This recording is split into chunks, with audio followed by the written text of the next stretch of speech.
that's how I learned my parents' history. In 1960, my mother moved to Chicago, a new bride from the South, to live in a big, strange place with the love of her life. And then reality set in.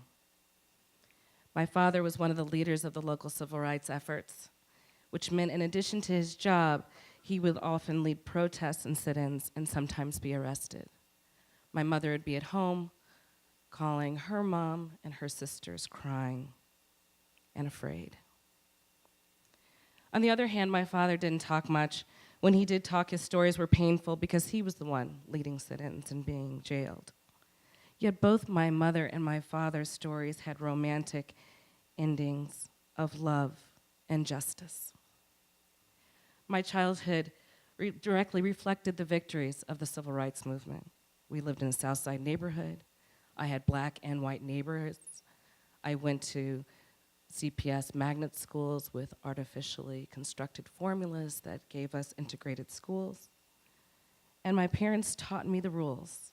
I must always be articulate, be clean, and to be more than qualified. I was told if I lived by these rules, I would go far.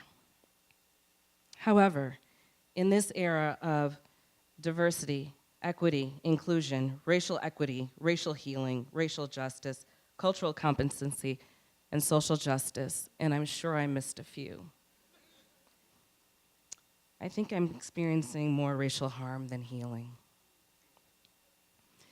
You know that saying, people might not remember what you say, but they'll always remember how they made you feel. Well, I remember my first interview with an executive recruiter. She was a tall blonde with a raspy smoker's voice. She threw questions at me using leadership jargon I wasn't familiar with then, while I sat there, barely breathing, wearing $50 Spanx. She leaned into me and she said, "You know, Shelley, this is really a girlfriend's position." I was so confused. Later, when I heard the person who ultimately got the job was someone from the search committee's inner circle, I realized I wasn't a girlfriend. I wasn't even a candidate. The search was about creating the appearance of a diverse candidate pool. When I was introduced to this recruiter again, she shook my hand, squinted, cocked her head to the side, and said, "Have we met before?" Not only was I not a girlfriend, I had to wonder, was I that unmemorable or just invisible? Then there was the time I initiated a conversation with a man who ran a philanthropic advising practice. Before we got started, he asked a younger black woman to join us that worked for him. We sat in his fancy office, overlooking the river and the skyline. I shared my interests in working on policy solutions that addressed economic inequality. He stared at me stone-faced, looking through me with piercing blue eyes, and said, "How do you think we could increase diversity in our client pool?" I suggested someone else he could talk to. He turned and gestured to those black woman colleague and said, "That's right. Could you introduce her to him?" That black woman and I looked at each other in silence.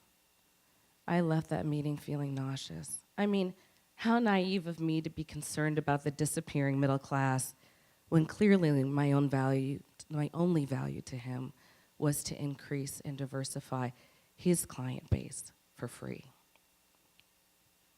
A few months later, I heard that the young black woman from the meeting had quit the firm. I asked her out for coffee, and we shared our feelings about that meeting. We agreed to be lifelong allies, and that promise we made to each other was the ultimate revenge.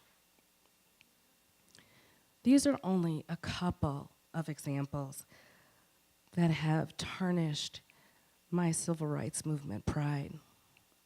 The romance has faded, and the reality has set in. Like my father, I hesitated sharing my story because it's painful. You see, in my mind, the civil rights movement was about being in public with groups of people that are strangers on either side disagreeing. But my experiences feel different because they are direct acts against me in professional settings, in private, with no witnesses. Still, I know who I am. I'm a post-civil rights movement baby. I was taught to be a peaceful, nonviolent advocate for social justice, and that we, with privilege, must use our privilege to uplift the entire community. And ultimately, I know I don't have a choice because I am the child that my parents raised. Thank you.